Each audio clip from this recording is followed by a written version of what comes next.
Oh, yay, yay. Hello, everybody. It is so good to see you.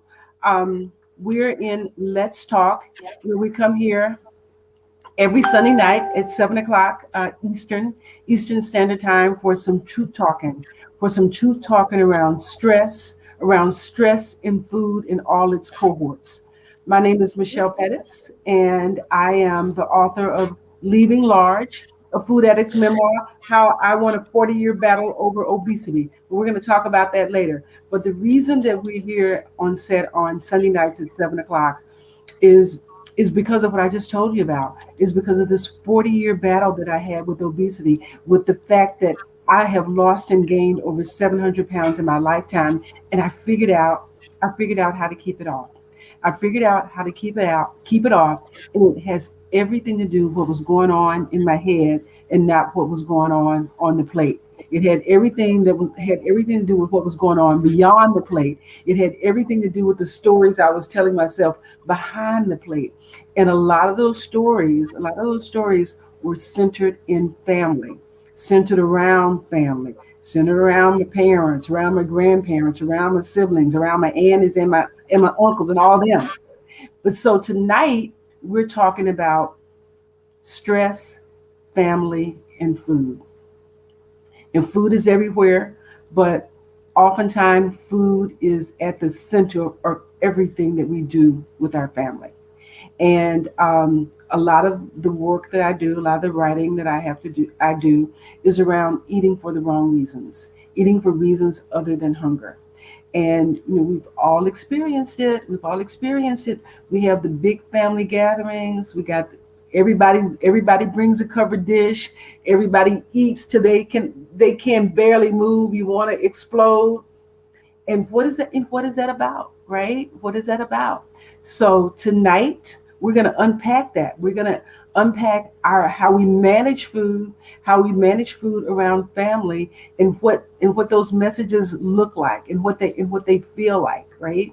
And how we can have a healthy approach, how we can have a healthy approach inside our families and with our relationships and with the people that we love, and still feel good about our bodies. So tonight we have Lafaya Mitchell. I'm so excited that she's here. Lafaya is a licensed marriage and family therapist, and she works around not just issues that are related to family and food, but that are related to family overall. And this is all interconnected. And so here's what we're gonna do tonight.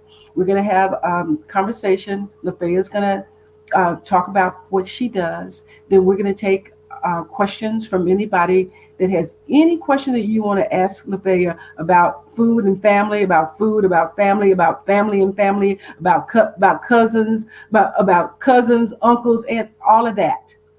So tonight, I'm gonna let Lafaya take the mic, and we're gonna have some truth telling going on. Okay, hello everybody. I'm Like sorry, my Lafayette. Yeah, I'm so sorry, Lafayette. Before we go, I just want them to know, Michelle. I'm sorry, I had to take time to unmute, so I'm sorry, Lafayette. I didn't mean to interrupt you. But if they want to ask questions, they could put it in the chat, and I can put them, and you can see them and answer them that way. Okay. Great. Thank All right. thank you, Colleen. Sorry. Go ahead, Lafayette. I apologize. Okay, hi everybody. I am here joining the wonderful I am brand new now, Michelle Pettis. She is phenomenal. We met, I don't even oh I don't know, we met through a wonderful introduction from a wonderful friend of both of ours. But once we got to talking, oh my goodness, we realized that there's so much intersection in what it is that we do that we had to come together and share, kind of share the superpower of our conversations. Okay. And I think some of the premier pieces that really fit together are the 4 steps of the Lafayette way. That's the philosophy that I've developed. It's an advanced relational philosophy. And like we talked about, I talked about with Miss Michelle, we talked about the fact that it's about relationship with everything, relationship with your kids, relationship with your coworkers, relationship with your dogs, relationship with yourself, relationship with food, with everything. Okay. And so when we talk about the Lafayette way, then we get into 4 core strategies for getting the best results you can in any kind of relationship it is that you're dealing with. And now, I'm gonna spend some time today, if you don't mind, Michelle. I'm gonna go through the 4 steps, and Please. then I'd like to kind of spark a little conversation about that. And really, whenever get ready, you just let me know. Whenever you get ready, you can cut in and say, "Hey, okay, yep, I can see exactly how that works here," because Okay. I'm always ready to talk. So, Okay. so, Okay. but the We four, got you. We got but the 4 steps are what I call, now it's funny that's in relationship to food, because the 4 steps I always tell people, I said, okay, so you have to have all the ingredients that you need, in place if you're going to make a proper cake. If you don't have all the proper ingredients in place, you're either going to have an ugly cake or a nasty cake. I'm saying that to people all the time. So that food reference is kind of funny, but, and anything else, and everything else that you're dealing with in life has to just be your icing on that cake, but you have to have the ingredients. The 4 core strategies, those are those ingredients to give you that beautiful, wonderful, tasty life that you want. Okay. So, but I'll start you out with step 1, because I know I could, and you guys bear with me because I can talk about these things forever. But step 1 of the Lafaya way, advanced relational philosophy, is to find your calm. Okay. Now, the reason I get into find your calm is because most of the time we do not have it. We do not have, if we get into a tough situation, if we get into, and when we're relating to food, a tough situation could be a bunch of different things. So a tough situation could be that, you're sitting at home, you told yourself that you're on a diet or something, because people are always doing that kind of mess. But tell yourself that you're on a diet or something, and then you start to feel anxiety because you want to be able to eat what you think you want to eat. Okay. So when you're in that situation, and then again, you can always relate this to relationships, right? When you're in that kind of situation, you need to figure out first and foremost how to calm that peace. You have to get yourself into a place and space where you have your peace, so that you can move forward in the things that you want to move forward in comfortably, happily, and get into what you really want to get in the situation. So so, find your Michelle, calm.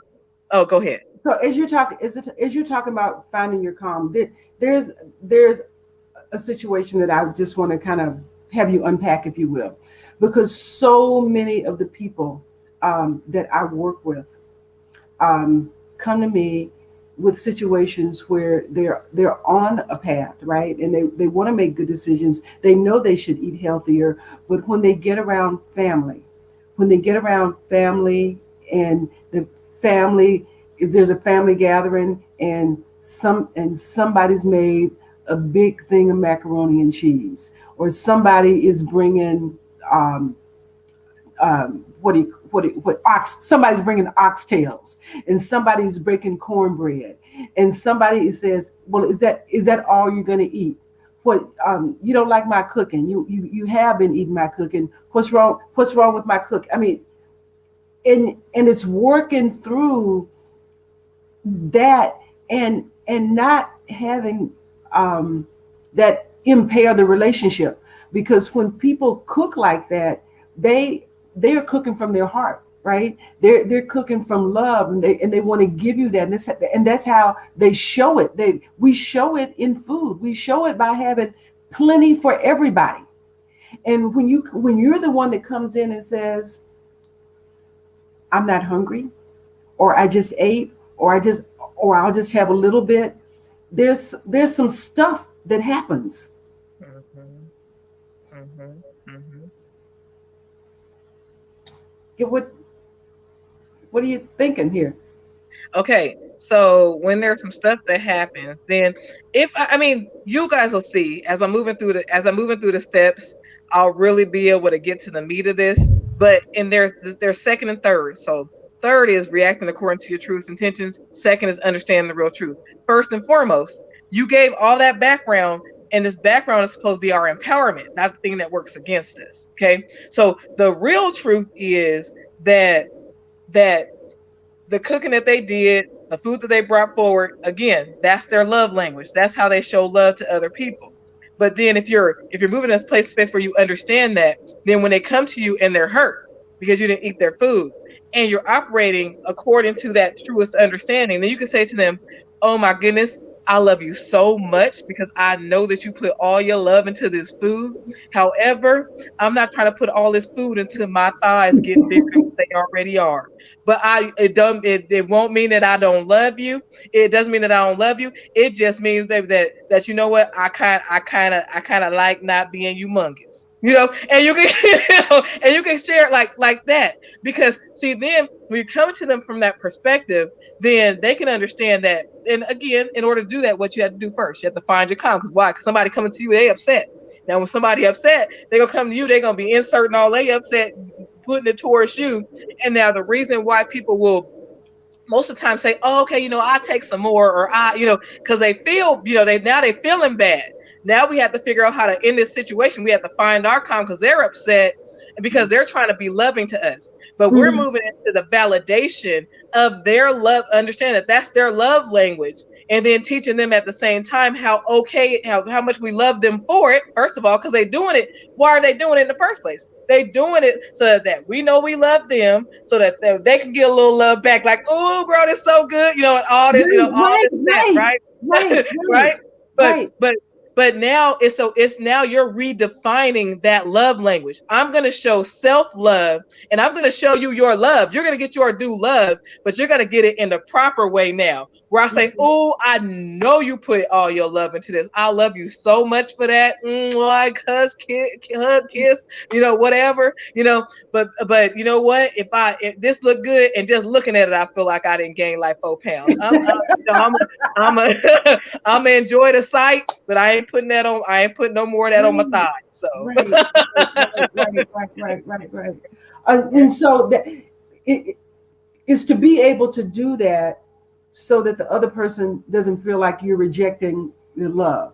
And a lot of times, what I get, and I'm so happy you said it, is that people just don't know what to say. They don't have the language. They don't have the language to ease out of the situation, right? To get the outcome from the situation that they want. So because they don't have the language and they don't know what to say without hurting the person's feelings or making the person feeling rejected, the easiest thing to do is just to go ahead and eat it.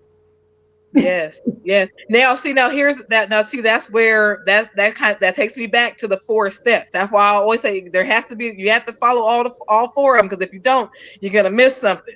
And that's why find your calm. That's why I always throw that one out there first, because what's the first thing that happens? Emotions get amplified, right? And when emotions get amplified, then when one person is emotional, you love them, then guess what? That's gonna make you emotional, right? And then what are you gonna do? You either it's fight or flight. Either you're going to get offended and you be like, oh, so I can't try to be on it, so then now everybody hurts. So I can't try to just, take care of myself and what I'm saying. No, you gotta find your calm first, and by understanding the real truth, understand the real truth is step 2. By understanding the real truth, this is your love language. I love you so much for it, but I'm not doing that to myself.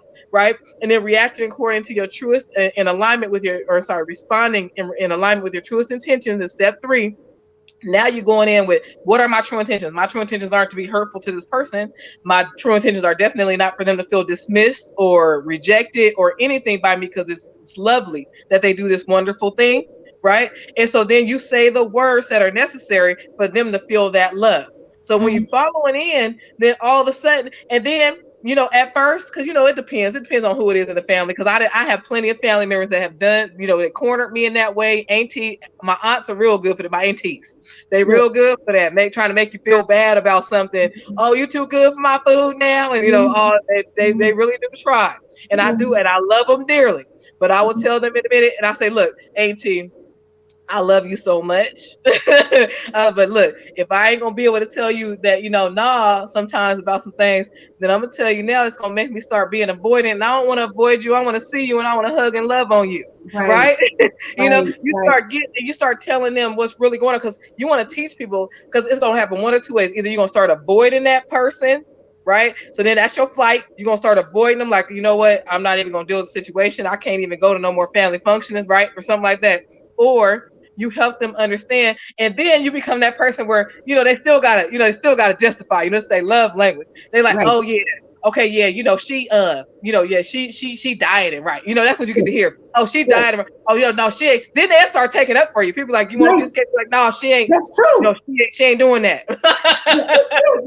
You know what, that is exactly true. Once you stand up for your own self, right? Once you stand up for your own self and get people on your side, they will. And I will tell you something else. And this is an example that I use a lot of times in my training, and I use it because I've seen it time and time again. I've experienced it myself. You're full. You go out to dinner, right? We've talked about this. You go out to dinner, everybody's eating. The server comes around with the dessert tray, right? You're full now. You're full. Dessert tray. They got apple pie with ice cream. They have key lime pie. They have sweet potato. They've got the creme brulee, right? Everybody at the table orders dessert, but you, because you're on a program, right? And then people look around and what you have such willpower. I wish I had your willpower, all because you didn't cave into this is what everybody else is doing. I don't want to stand out, or I've been good all this week. It's okay if I reward myself with this, or it's this little bit won't hurt. Just so you're not, and you're rejecting what you say, your truest intention. Your truest intention is stay the course. And as soon as you do that, then somebody else will say, oh my God, I wish I could do that too. Right? Mm-hmm. That's right. So Now, see, now you just took me because I'll be hyper focused. You just took me into the fourth step of the Lafaya way, which is that longevity. Now that you already have, you had the 3 steps flowing and going, you want your results to be long term. Okay. So when mhm. you're looking at having long term results, there's a few things that you have to do for yourself that I call the 3 R's. Now, people tell me I be cheating because they said 3 R's. That means you have 6 steps. I'm like, nope, it's still 4 steps. Okay. The last one is just my 3 R's. Quit playing, and they go together, right? So, but when you start to be able to say no to that dessert when everybody else is sitting there, okay, and then this is about rewarding self. So you start to be able to say no to that. You have to recognize that as progress for yourself. That's these small steps. These are things that you start celebrating when you can do these things. So you recognize that small step difference, and it becomes from small to a big step, right? The turning down that dessert also leads to not having that second dinner just because you already had dinner and now you with your friends, leads to, right, that next thing. But each time you do something, you want to recognize whatever small step improvement there is, reinforce it highly. I already said reinforce, but reinforce it highly within yourself. Be like, oh, I am so proud of myself. You know what I'm gonna do?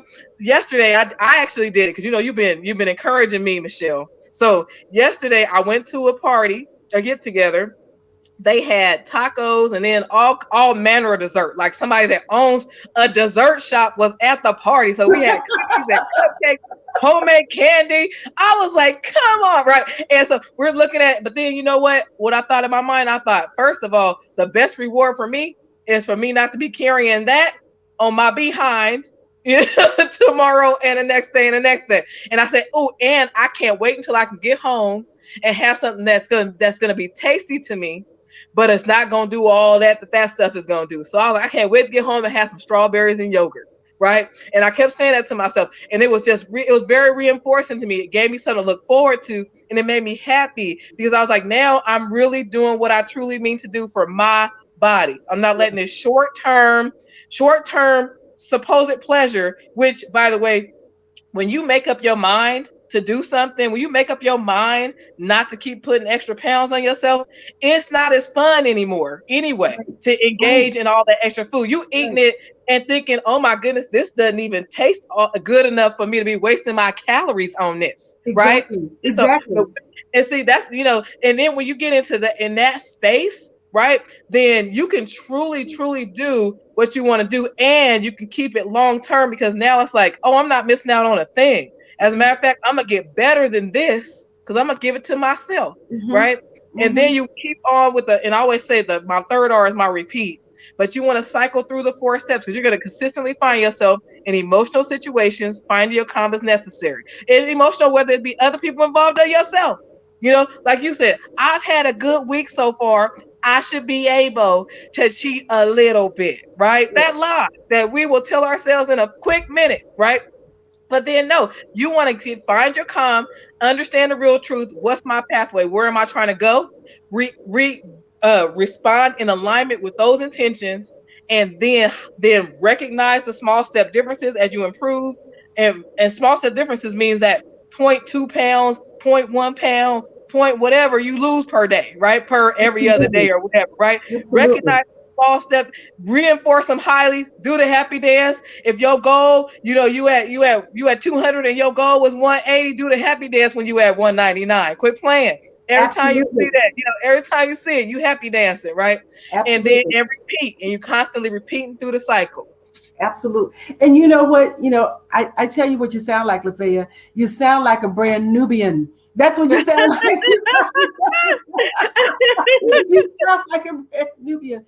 Because again, what happens is one of the things that you talk about is that we look at our bodies and we look at ourselves and we look at the kind of progress that we want to make, and we forget how long it took us to get to this state that we're not happy with. Mhm, And mhm. we start thinking that I'm just going to close my eyes and I'm going to wake up and I'm going to be there without going through the process. And you think, oh my goodness, I have worked out, I haven't eaten sugar, I haven't had any fat, I've done this, I've done that, and I only lost a pound and a half. And and you and it's easy, for not easy, but people do get stuck in, this is the only thing that happened, right? And without regard to the fact that you know the way that we moved from where you were to where you are now, that you don't want to be, was only like a couple of ounces at a time, right? But you didn't see them because you weren't weighing, you weren't looking in the mirror, you weren't looking, using the tape measure, you weren't being accountable. But the way is so right, is to celebrate these small victories, and sometimes they're non-scale victories, right? And a lot of times they're not non-scale victories. Just to, man, I remember when I sat in the airline seat for the first time, and it was comfortable, right? And I was able to actually pull the belt closed. I remember when I was able to wrap a towel completely around me. I remember when my rings started just slipping off my fingers, right? My rings, all of that, right? But you have to be able to look at it just like you say, and look at, okay, a pound and a half, right? It's a pound and a half right now. It's a pound. 10 weeks from now, it might be 15 pounds. 4 weeks from, not 10 weeks, 40 weeks from now, it can be 50 pounds. So let's celebrate like it's 50, because before you can get to 50, you got to get to one and a half. Exactly. You got to do the one and a half first. And so Exactly. let's celebrate that. And we do get stuck not having a vision. Not I know everything is about now, but the more that we're able to live in the place that we want to be, and we don't even have to know exactly what that place is. Here's the secret: we just have to know that it's better than where we are right now. And so if we create energy and emotion around knowing that what we do right now, how we feel about these incremental steps, these small steps, and we celebrate that and celebrate big, just the fact that this movement is getting us to that final destination, whatever it is, and it's going to be better, we're just celebrating the better. Even though we don't know what it looks like, we just have to celebrate the fact that it is going to be much, much better if we just continue moving forward. So I Man, that's so awesome. And when you talk about, celebrating it being much better, I love to tell people this. Okay. We all are just big balls of energy anyway. Okay. So, and the energy, the emittance of energy is gonna go someplace. Okay. So most of the time, our human default tendencies are to focus in on the negative. So all day long, oh, we're gonna be all over, gaining that extra pound. Okay, we're gonna be all over talking about how upset we are with ourselves for not doing what we need to do and keep on running. We're gonna put a lot of energy into that often, right? right. How about you take that same energy and put it into your celebration now? See, now I'm Yes. sorry, people will even put a lot of their energy into feeling disappointed when they progress, when they progress it, and I have to put that in quotes, because if you don't celebrate your progression, what will happen is hopelessness will set in. Oh, nothing ever changes will set in, and then everything that you thought was progress, it'll go the opposite way. So the people that you find yourself, you're trying to lose weight, and you going good for about a week and a half, or no, sorry, let me stop. But for a little bit, right? And then you have that, and then you keep on looking at the scale, be like, I have it. If you take on that attitude, I haven't. This is all I lost after all that work that I did, or God forbid, don't compare yourself to other people. Because Right. my husband can just look at a step like he stepped on it and lose a pound. Okay. And so, ain't stepped nowhere. They lost a pound already. Okay, I'm starving and you eating everything you want to, and then he'll take the step and you didn't lost more than I lost, right? Don't start comparing yourself to other people, because when you do that, then all of a sudden you focus on the wrong thing. You focus on what you don't have. You focus on what you don't want. And when you Right. focus on what you don't want, you get more of what you don't want. Right. When you focus on what you do want, you start celebrating that 0.2 loss, because it's a loss. What is it? It's still a Right. loss. No Right. matter how you look at it. I don't care 0.1, 0.2, don't care It's what it still is, lost. Right. it's a loss. Right. And if you don't put the proper energy into it, then you'll be quick, and it'll be really easy to revert back, to give Yep. up, to lose hope. Yep. So So yeah. I'm so glad you talked about that, because this is like a perfect segue. This is a perfect segue to talk about one of the techniques that we use in I Am Brand New when it comes to staying motivated. And this is like one of my one of my favorite things, and it's called having a bride story. Mhm.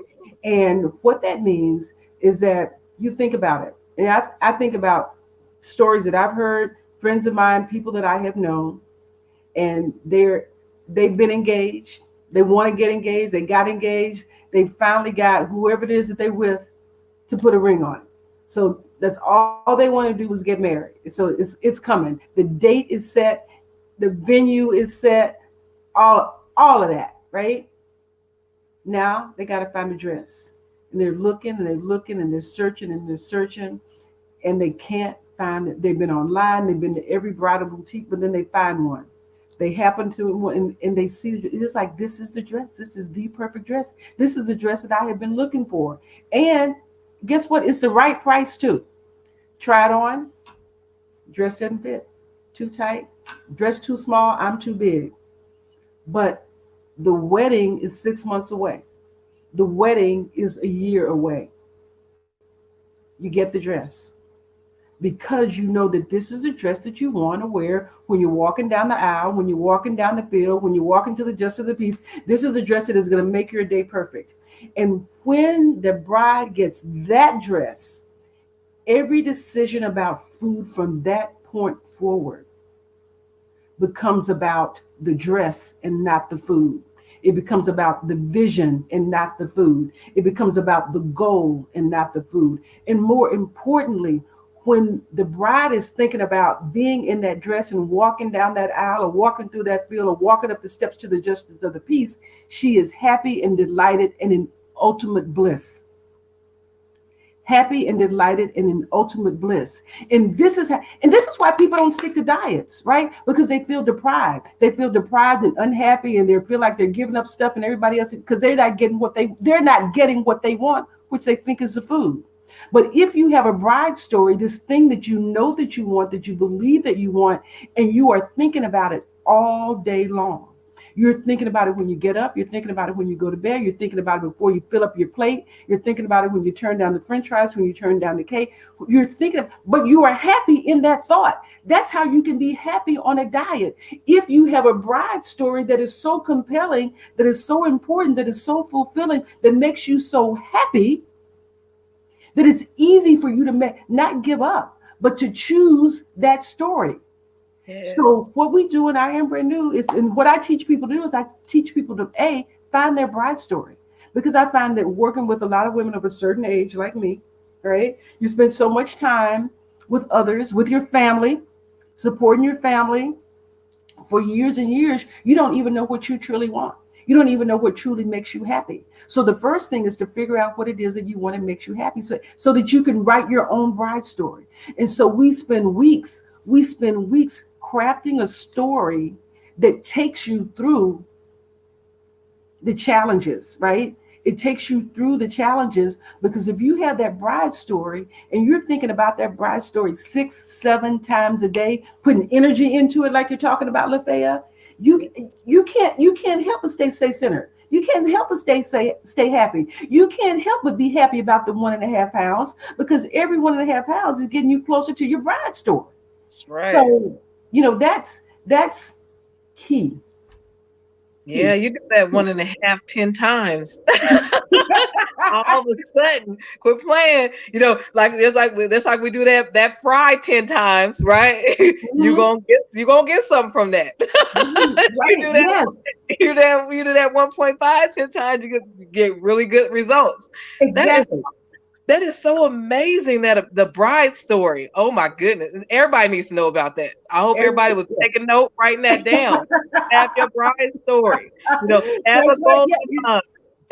yeah. If you want to help, crafting your bride story. Hit me up on Facebook. Hit me up in the group. I am brand new now. Put it in the chat. Just put it in the chat. Comment bride story. Just comment bride story. Follow us on Instagram. Bride stories are coming on Instagram. Would love to talk to you and help you with that. But there's a question I do want to ask you about, Lafaya. And again, I'm asking you about it because I know someone is dealing with this. You're on a program, right? You're doing good. You're trying to choose you, and you have a mate or a partner who is struggling with the new you, and and and you're like, why is he bringing Snickers bars in the house when he knows that I'm trying not to eat Snickers? That why are Oreos here? What is that about? Trying to the sabotage thing. But before you answer that question, here's what I do want to say, is that once you figure it out, no one can sabotage you, right? Right. Once you figure it out, you build a muscle of resistance, right? You build a muscle of the thing not even being a distraction or a challenging or a temptation. Once we change how we feel about a food, once we change our feelings about it and what it means, then you don't have to resist it, because it's not tempting. It's not a temptation. But you have to get there. But there's a spot that you can get to that point, but you got to get there first. Right. So Now, first I have to say, I'm extremely excited that you prefaced it with that. I'm extremely excited that you said out loud where people can hear it, because you need to hear it. There is no sabotage when you've made the decision. When you're firm and solid in your decision, there's no such thing as sabotage. Now, let's say you're not quite firm like you need to be yet.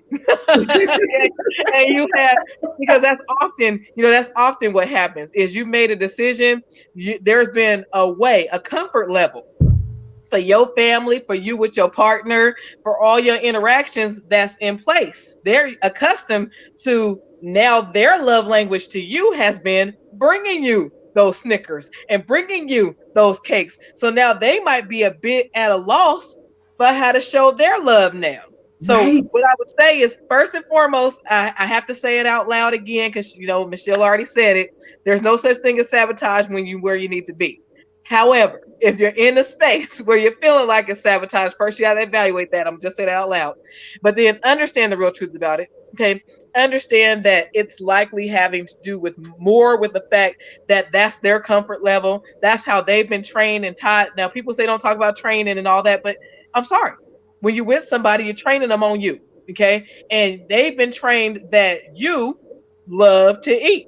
They've been trained that that you are very thankful when they bring you that Snicker and all that. You got some extra love for them when they bringing you all these nice goodies, right?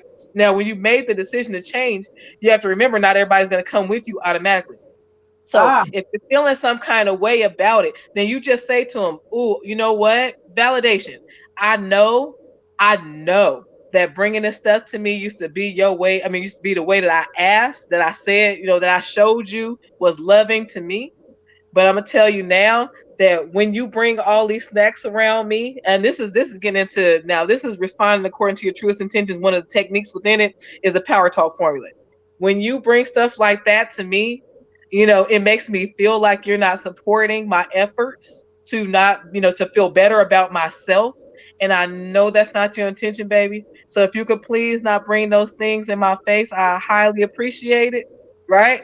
That's how you deal with it. So then you're dealing with them in love, Mm-hmm. understanding what place they're really coming from, because they're not coming from a mean, bad space. They're coming from a stuck place. They're coming from, most people say, oh, that's sabotage. The partner is sabotaging themselves, because sometimes it can even be the very same partners that tell you need to lose weight that'll be bringing you all the cakes and stuff. Right, right, So, you right, know what I'm saying? right. So there's a whole other element to that piece, right? And that's just them, and that's their self-esteem issues and all that kind of stuff. But it Mm-hmm. depends. You got to understand the real truth, and then make sure that you're diligent to respond according to your truest intentions. What are your truest intentions? I want that behavior to stop. I'm not trying to hurt their feelings. I'm not trying to tear them down, but I am looking for them to not bring me that stuff. Okay. And I'm also not trying to tear down my relationship. Right. And Mm-hmm. so, but I'm also not trying to placate them by taking that stuff and, not being able to do what I need to do. So then you start, power talk formula is very powerful. So when when you do this thing, I always say, when you dot, dot, dot, it causes a reaction that you're not even looking to get. Like, it causes me to feel like you're not really supportive of me. And I know that's not your intention. So please stop. So please don't bring me that food, right? Yes. Then you're giving them, instead of telling them what they did wrong, because there's a different way you can go, man, why are you bringing all that up in this house when I'm trying to, you can do all that. Okay. That's not very healthy for your relationship. One, it's going to make them feel guilty. For two, when people feel guilty, they tend to do the things more, by the way, people, just so you know out there. I mean, I got a lot to say Repeat on that. Lafaya, repeat that, and then repeat that power talk formula. okay. Say, Power talk. yeah. Power talk. When you dot, dot, dot, when you undesirable behavior in parentheses, right? It causes undesirable response. Okay. Which is, I feel like, that's a dot, dot, dot. I feel like you're not supportive of me. Okay. And I know that's not your intention. That's how you, That's that's how you, that's the key. I know that's not your intention. That's how you decrease their defensiveness. That's how you take away the accusation and you give. So now you're fully in problem solving, in solution focused mode, instead of going into problem focused mode. Problem focused mode is, why you bring me all these snacks when you know I can't eat them, and all that different kind of stuff. So then again, like I said, they're feeling bad, you're feeling bad. Now, who feels bad when you say, "Hey, babe, I know you love me. I know you love me, but when you bring those extra snacks when I asked you not to, it makes me feel some kind of way, and I know that's not your intention. So please, next time, if you want to bring me some snacks, I super super appreciate you to bring me like some strawberries or some, whatever your favorite healthy snack is. Some Mhm. strawberries. I'll be so thankful. I'll be all ready with all the kisses for you. Bring me some strawberries, Yeah, right? yeah, Stuff yes. like that. That Then, yeah, that's that then you're reinforcement. That's that reinforcement and reward there. Yes, Yeah. yes. Then Mhm. you're supporting your relationship. You're supporting their desire to please you. Mhm. Okay. So And we're you're starting being with the easy. assumption. We're starting with the assumption that they have a desire to please.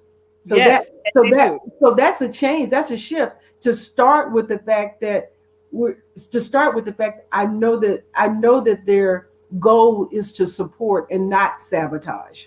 Now there you go. And see, this can become an issue in most relationships with people, is if you don't understand the foundational desires. Like, if you get super foundational, then we're looking at human beings. When you're dealing with another human being, the human desire to connect to another person, especially with that person that you love, is very, very strong. Okay. And when you're not able to connect with that person, then for some, it's like, you're a failure. You're very, it's something that's very upsetting to you. Okay. And a lot of times we as human beings will sabotage our ability to connect with the ones that we love. But if you start looking at true foundation, everybody wants to connect. And when they love you, they don't want you to feel unloved. Mhm. Okay. And Hey, so if Lafaya, there's, Yes, ma'am. I'm sorry, there's a little bit of a delay. I apologize. Lisa, can you repeat that again? The formula, just one more time, please. Oh, yeah. It's when you and put dot dot dot and in parentheses undesirable behavior. Mm-hmm. It causes dot dot dot and parentheses put undesirable response. Okay. Then and I know that's not your intention. Okay, because we're not accusing. We're helping them understand we know that's not what you mean to do. Okay. So please dot dot dot more desirable behavior. Mhm, mhm. That that is That was great. powerful. That is some right there, Lafaya. Love that. So, Colin, do we have anybody have any questions, or how we doing in the chat? Anybody, or is it, or we just Yeah, roll well, yeah, moving along? yeah. No, most of these comments, but Lisa had a question and Lafayette answered it. And Okay. she said thanks and no questions so far other than Okay. that. Okay. Well, if anybody has any questions, please. We have Lafaya for another 15 minutes. We want to make sure that we take full advantage of all her wisdom around family, food, and relationships. But while we're waiting for that, there is something I want to touch on, Lafaya. Is stress. Is Mhm, stress around family and food. And I'm saying this really just because of just a recent personal experience of mine, and this is what I do, right? This is what I do, but I recognize how when we're in stressful situations, we often feel um, helpless, and mhm, it is not, it's not really the stress, it is the helplessness of the situation that creates the discomfort, the powerlessness. And mhm, that often, and I'm just going to come out with this. I've had a friend for the past almost year that has been very sick, and I've been working and traveling and caring for her, and what I have found, bringing her home from the hospital, she's there, and clearly in a compromised situation that I can't do anything about, right? And I find myself saying, what can I get you? Right? And she might say, I want some soup. I'm like, well, do you want 2 bowls of soup? And I know I know that that's not the answer. It's like, well, she'll say, go to the store, and get. And I want some grapes, and I want some avocados, and I want some ginger snaps. Well, you know what? I might buy 3 boxes of ginger snaps. And I'm not trying to get her to eat all of them, but but what, and I see it, I recognize it. I'm like, I'm only doing this because I want to do something. And the food is not the answer. And I feel like I should do more than just sit there. But mhm, that's all I can do, is just sit there and give her a bowl of soup if she wants a bowl of soup. And mhm, it doesn't seem like it's enough. So that's kind of my story, but I know that plays out over and over again as it relates to stress, and just feeling like, all right, I'm powerless, and this situation is uncomfortable, but if I cook something, all right, if I eat something, if I give them something to eat, at least I've done that, right? And if I give them more to eat, then I've done more. oh my goodness. So now I think I understand what it is you're asking. Like, what do you do when you don't know what else to do? Okay. In stressful Yes. situations. Yeah, yeah. But What do now, you do other than eat when you don't know what else to do? Right. okay, Yes. so I have to say this first and foremost. I have to get into you have to know who you are and who the power of being who what the power that comes along with that. So I say that to say this. If you're with someone and you're thinking in your mind, I can't do enough, I'm not doing enough, there's a message in there, a background message in there that's saying, I'm not enough. Okay. So if you start to make a shift in that, because see, those are just the lies that'll come up in our brains. Okay. Mhm. If you make a shift in that and you say, oh my goodness, I am such a loving, because you have to learn how to self-love is important. I am such a loving and wonderful and beautiful presence that just me being here alone brings everything that they Oh, need this day. And so, oh, and for me personally, I say I have healing in me. So even if I sat with you, just me sitting with you is going to make a difference. But it's important because see, that other person is not thinking what you're thinking at all. mhm, Right? They're not, if you understand the real truth about the situation. Now this is you relating to you. mhm. Okay. And you relating to you has to understand the real truth. The real truth is your presence, especially your presence, Miss Michelle, your presence is phenomenal. Just having you there, okay, that right there is more than all the cheesecake, cake, ice cream, soup, and all the cookies and all the bread, all the bread and pudding and everything. Okay, so having you there is absolutely magnificent. Your struggle, it comes from you. You have to understand who you are. When you understand who you are and the power that's in that, then it will never not be enough. Okay. Mhm. So when you come, you got 2 cents to rub together. Don't got 2 cents to rub together, but you brought you, then you brought everything. Okay. So Oh, just if you want to start understanding it in that way, then you'll get out of that space. You just got to know who you are. Like, remember like Mufasa. Was it Mufasa? Like Mufasa said, remember who you are. did you say when you bring you, you bring everything? Yes. Oh, oh, I love that, Let Lafaya. let me everybody put that in the chat. I mean that was that you know what, Lafayette, that message wasn't just for me, right? Yep. I know I'm not the only one here that had that question. Yep. I know I'm not. I know I'm not. You So know, and you Michelle, Lisa has a question. okay. What if your relationship with your spouse was found and is very much connected to eating or eating out?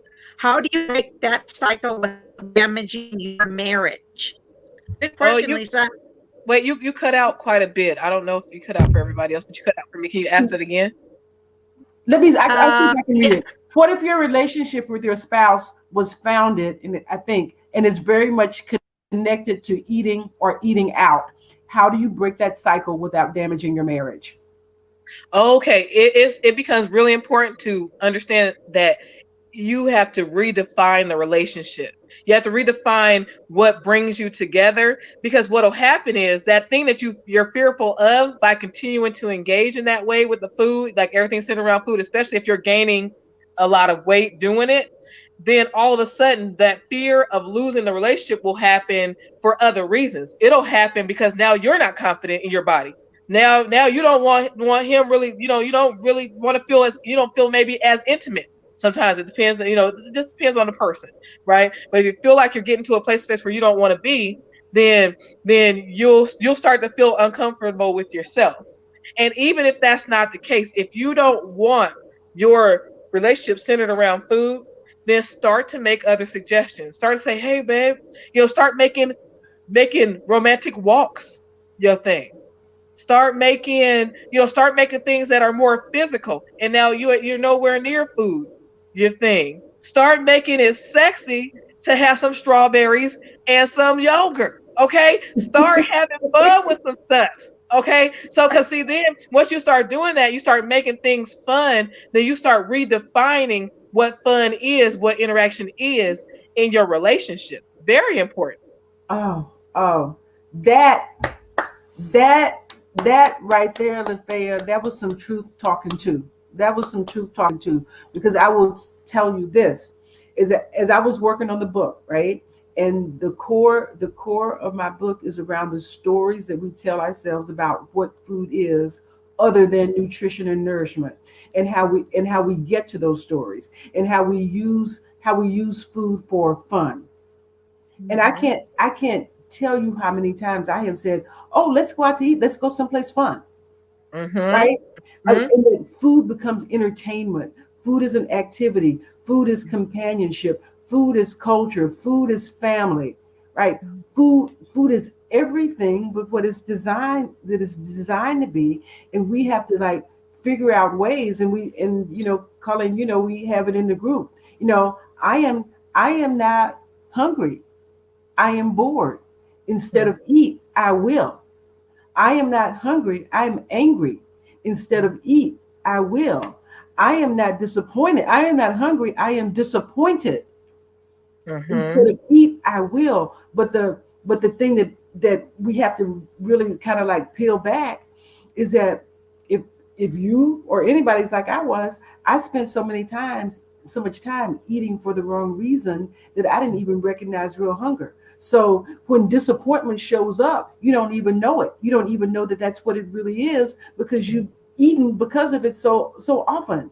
And so we have to just really sit with what is it I'm really feeling right now? What does hunger feel like? What is this? What is it? Is it really hunger or is it something else? What has just happened? What happened 15 minutes ago? What happened an hour ago? What happened last week? That so we have to just sit and spend some time because I think we are all walking around not being able to be authentically in touch with what our feel no and be in touch with our authentic feelings Yep. because True. because we have used food in ways that it's just not meant to be and is so accepted and so promoted that we use it in such a way. Go ahead. Now see, now that's where we got into those conversations, and it really, all that crossover happened. I'm telling you, because if you think about it, like you really stop and evaluate, right? When you feel like when you feel like eating, right? You haven't even evaluated whether or not you're hungry or not. You may be bored or all manner of stuff. But when you think about eating, stop. Take a moment. Take a moment. You know, it first of all, when I say find your calm, I mean find your calm because this is an emotional thing. We do this thing. They're sparked by emotion. We don't notice it. We just we're filling in now what's a void in us, Exactly. right? So then you Exactly. stop and you get to a place where you're like, wait a minute, hold on, calm down, right? Calm down. Okay, what's the real truth? Am I really hungry or am I bored? Am I really hungry or I just smelled that and it seemed like I should be eating it because everybody else said it like they was going to enjoy it and I wasn't going to get the enjoyment, Right. right? Like, I'm jealous. Understand, I'm eating out of jealousy. right. Understand the real truth and then respond. Most importantly, respond in alignment with your truest intentions. If your truest foundational intentions are not to be having a lot more fluff on you than you want. Okay, if that's your truest intention, respond in alignment. Oh, Michelle, you taught me one of the best things ever because there's something about me that I have to constantly be putting something. Now, this is gonna sound all wrong. Something in my mouth. Like I have to be chewing something. Right? It's ridiculous, and I recognize that. I'm like, well, I feel like it's almost like I'm missing a close friend or best friend or something when I'm not chewing. It's ridiculous. And Mhm. so I was like, and I'm not gonna keep chewing gum all day and have my jaw full. I'm too old for that. And so, when you told me, you said, you know what, if you want to eat, then eat. But pick up something healthy. Pick up a carrot stick. Pick up a piece of, a stick of celery. But go ahead. You don't have to deprive yourself, but you Mhm. also don't have to fluff yourself up either. You didn't say that either, but fluff Right. yourself up Right, right. And so here's the thing, Lafaya. Here are the factors that we're dealing with, and what I figured out. Right, I figured out that if you're like me, if you had a problem with your weight, is because you were eating too much of the wrong thing for the wrong reasons and doing it unconsciously. either. Too much wrong thing, wrong reason, unconsciously. I hope y'all wrote So, that down. so my work is about consciousness, right? So if you get conscious, you can work on the too much of the wrong things, and you can work on the wrong reasons. So it's dual. It's consciousness and it's the reasons. But almost every other program out there goes straight to what's on the plate. Okay, you can have 4 ounces of this, you can have 5 ounces of this, you can only have it before 7 o'clock, after 7 o'clock, and right. And I'm not saying that's not important, right? Because it's too much of the wrong thing. And if you adjust the too much, you can change your body, right? If Mhm. you adjust the right thing from the wrong thing to the right thing, like you can change your body.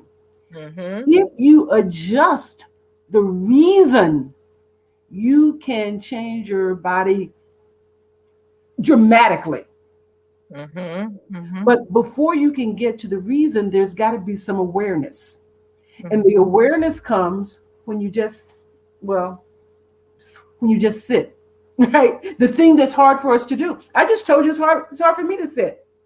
But when we learn how to sit, when we practice sitting, we get good at sitting. We learn how to sit, and you can process things. You can think, all right, is it hunger? Is it something else?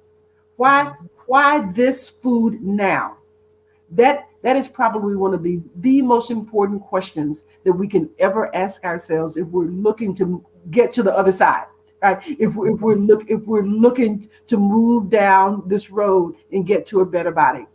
Yeah. Why this particular food now? It doesn't even mean that you don't even eat it, right? But first you got to ask the question, why this? Why now? And Mhm. then once you ask that question, you can ask some other questions. Would something else work Mhm. instead?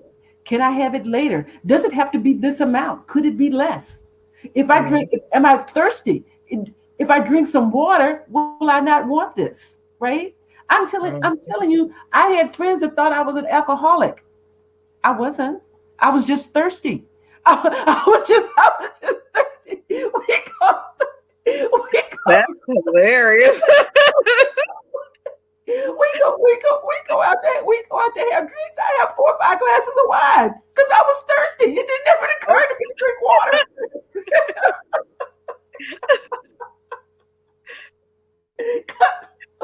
What? Yeah, that's hilarious. What is the truth? but now, but I will tell you this now that I drink water, now that I'm hydrated, I rarely drink alcohol at all. I rarely drink alcohol at all because I'm hydrated. We're about to move. We've been in this house for almost 2 years. The same 6 bottles of wine that are in the wine case that were there when we moved in are still there. The same 6 bottles. Yeah. Water was like a game changer for me. It was, Mhm. and so it was just all about the story that I was telling myself about when I went out to eat. It just flipped. It absolutely just flipped. So Now look, I don't know if anybody else out there has been guilty of this. I'm gonna just tell the truth about myself. I would not drink water because I was like, oh no, because this food is too good and I don't want to be too full to eat it. Oh, now tell me that ain't some mess. Okay. I have done it. Like I'm not drinking a drop of I could be thirsty. I'm not drinking a drop till after I'm done trying to get all this good food in. Right.